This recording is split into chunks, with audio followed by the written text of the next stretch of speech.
Então, quarto ano, vamos dar seguimento, né, à nossa viagem, né, dentro da história, né, do nosso país.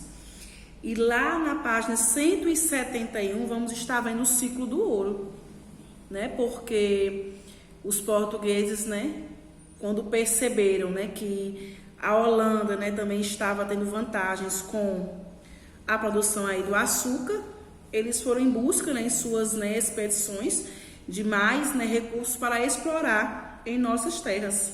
E com o declínio, né, e com a queda, né, nas suas capitanias aí, né, por falta, né, de uma boa administração, né, sobre o ciclo, eles começaram aí o período do ciclo do ouro, né, que corresponde aí à exploração do ouro como principal atividade econômica do Brasil colônia. As primeiras descobertas aí, né, de metais preciosos, né, não foram animadoras, pois tratavam-se de pequenas quantidades e a qualidade do ouro não era das melhores. Então, de início, né, eles não tinham a melhor, né,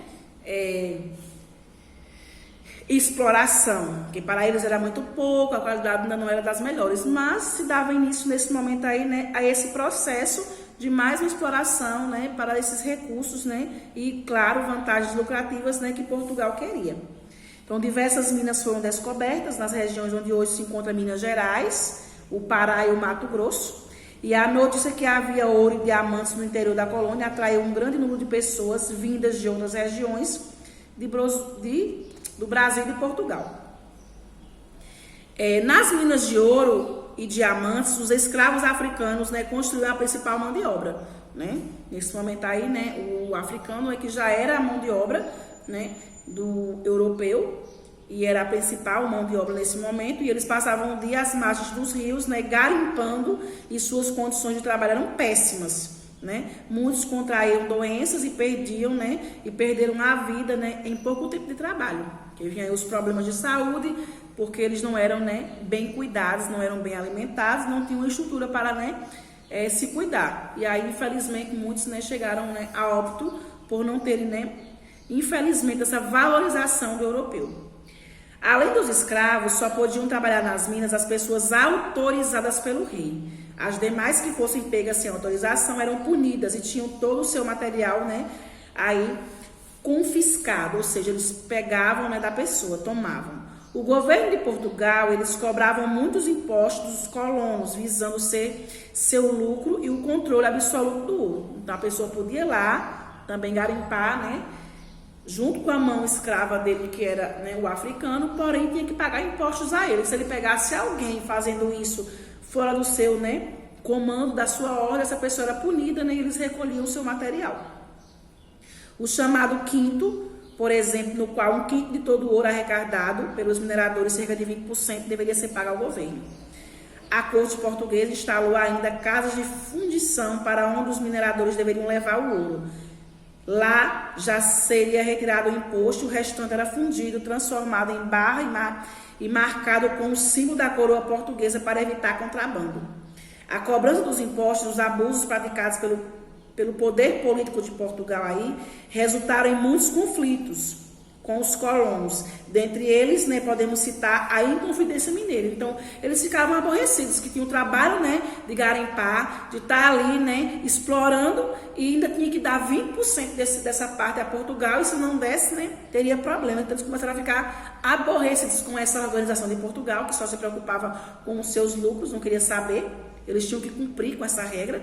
E aí se deu, né, a Inconfidência Mineira, que por volta de 1800, né, as minas de ouro começam a se esgotar, quase não havia, né, o que ser explorado, e assim grande parte da população começou a se dedicar à agricultura e principalmente ao cultivo do café. É onde entra, né, mais um cultivo, e a mão de obra aí também é a mão de obra escrava, né, do africano, nos grandes senhores de engenhos, né, eles têm suas grandes casas, né, as senzalas, e aí o africano ele sofre nesse momento com esse trabalho pesado, além da cana de açúcar, além da exploração lá do ouro, do garimpo do ouro, ele também é obrigado a trabalhar, né, nas plantações de café. E é interessante na história perceber essa questão dessas revoltas, porque não foram apenas uma revolta, tiveram várias, viu? Quarto ano. Quando eu vou aí no segmento da história, seguindo lá na página 177, eu vou ver aí na nossa viagem essas revoltas coloniais, né? Não foram apenas uma, houveram várias revoltas em busca, né, de luta, né, contra a esse, né, absurdo dos impostos, da forma que, né, o europeu, né, que a coroa portuguesa, né, criava suas regras pensando só em suas vantagens. Tivemos aí, né, várias revoltas, né, a Guerra dos Emboabas, que foi de 1708 a 1709. Tivemos aí a consequência dessa guerra, né, porque a cada guerra tinha uma consequência, que poderia ser boa ou ruim, dentro dessas, né, guerras. Essa guerra aí dos Emboabas, né, os paulistas foram os primeiros a descobrir o caminho para as primeiras minas de ouro, né, principalmente lá em Minas Gerais. E essa guerra aí foi um conflito que ocorreu aí, né, de 1708 a 1709, né, que chamava de Emboabas, os forasteiros imigrantes das demais localidades que vinham procurar a oportunidade de enriquecer nessa região. Então, após ter sido nomeado governante de Minas, os bandeirantes paulistas sentiam-se prejudicados e insatisfeitos, né, e promoveram uma série de ataques, né? Foram vencidos e mesmo tendo prometido poupar a vida dos paulistas, os emboabas promoveram um verdadeiro massacre, né? Com a perda das terras, os bandeirantes passaram a procurar outras regiões auríferas em Goiás e Mato Grosso, ou seja, locais onde pudesse encontrar mais ouro para ser explorado. Tivemos também aí a revolta, né, a Guerra dos Mascates, que já aconteceu lá em 1710 até 1711. Ela aconteceu entre os senhores de engenho de Olinda e comerciantes portugueses do Recife. Ela teve como causa o conflito de interesses entre os comerciantes portugueses da cidade do Recife e a nobreza agrária que vivia em Olinda, uma vez que os holandenses não admitiam a independência política e administrativa da população de Recife. Eles queriam, né, estar dominando ali, eles queriam liderar. Então, por isso a revolta, né, aconteceu. Tivemos também a Inconfidência Mineira, que foi a que eu citei lá no nosso texto, né, de início, que ela aconteceu lá em 1789. Consideravam inconfidentes as pessoas que se rebelavam contra eles, né? Isso ocorreu em 1788, esse início dessa rebeldia, lá em Vila Rica, hoje que é Ouro Preto, e teve como líder um grupo de homens ricos que se inspiravam na Revolução Francesa. Cláudio Manuel da Costa, Tomás Antônio Gonzaga, José da Silva Rolim, Francisco de Paula Freire de Andrade, Joaquim José da Silva Xavier, o Tiradentes, que nós sabemos que nós temos lá, né, no dia 21 de abril, é um feriado, pois esse homem, ele foi morto, né, com o intuito, né, os líderes aí queriam ter o intuito de dar exemplo, né, seria um exemplo de não ter mais revoltas, né, matando o Tiradentes, seria um exemplo de não ter mais revoltas, né, foi uma forma cruel de fazer isso, né, e por isso hoje nós temos, né, o dia 21 lá de abril como um feriado, né, em homenagem a esse homem que lutou, né, nessa Inconfidência Mineira em busca de melhoria, certo? Contra essas vantagens, né, que os líderes queriam em cima deles, eles não concordavam, estavam insatisfeitos. Tivemos também a Conjuração Baiana, ou Revolta dos Alfaiates, que aconteceu em 1798 e exigia a qualquer custo a emancipação de Portugal, depois que deixou de ser capital. Salvador iniciou um processo de decadência econômica, né, teve aí problemas grandes e eles queriam aí, né, busca de libertação. Tivemos também a Insurreição Pernambucana, com a volta de Maurício de Nassau para a Europa, recomeçou a luta em Pernambuco contra os holandeses. Então, a cada momento houve uma revolta diferenciada, com objetivos diferentes dentro dessas revoltas, né, de lutas, né, contra aí, né, era um sentimento de justiça, né, deles contra essas regras, né, que o europeu, né, mantinha, e é claro, as vantagens eram, né, totalmente deles. Então, muitas revoltas se deram, né, ao longo desse tempo, em busca aí de até chegar, né, a família real no nosso país, em busca de melhoria, né? Era uma insatisfação das pessoas em relação a essas regras, né, absurdas de Portugal, certo?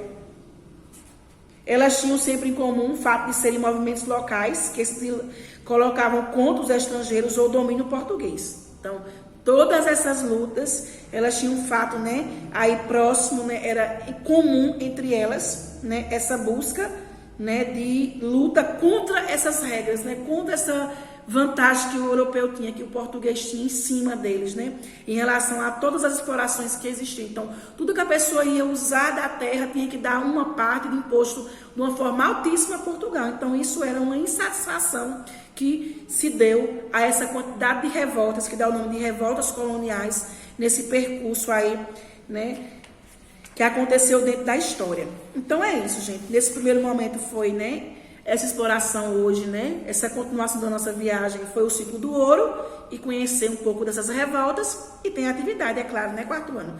Vocês vão estar, né, revendo aí o ciclo do ouro, como ele aconteceu, e vão estar respondendo aí, certo? Nesse momento, o que nós exploramos no ciclo do ouro, lá na página 173, que fala justamente sobre esse ciclo. E vocês vão estar vendo isso até a 176. Porque todo esse processo aí dessas páginas é o que vocês vão se retomar ao texto, né, sobre o ciclo do ouro. Quando eu explorar as revoltas coloniais, como aconteceram, onde aconteceram, quem liderou, quem morreu por conta, né, dessas, né, manifestações aí, dessas lutas, você vai explorar lá a página 182. E você vai seguir, né, finalizando até a 184. Então, todo esse percurso que nós fizemos hoje é o que você vai desenvolver nessas páginas aí, certo? Todas elas vão estar dando, né, direção desses acontecimentos que nós, né, exploramos na aula de hoje. Então, espero que vocês tenham gostado desse nosso passeio. Ele vai ter continuidade porque muitos, né, outros fatos históricos aconteceram, né? Alguns positivos, outros negativos dentro do contexto histórico do nosso país, e vocês vão estar, né, descobrindo isso, né, nas próximas aulas, tá bom? Então, realize a atividade, né, dessas páginas e você vai adquirir ainda mais conhecimento sobre esse contexto histórico do nosso país, tá bom? Então, um beijo e até a nossa próxima aula.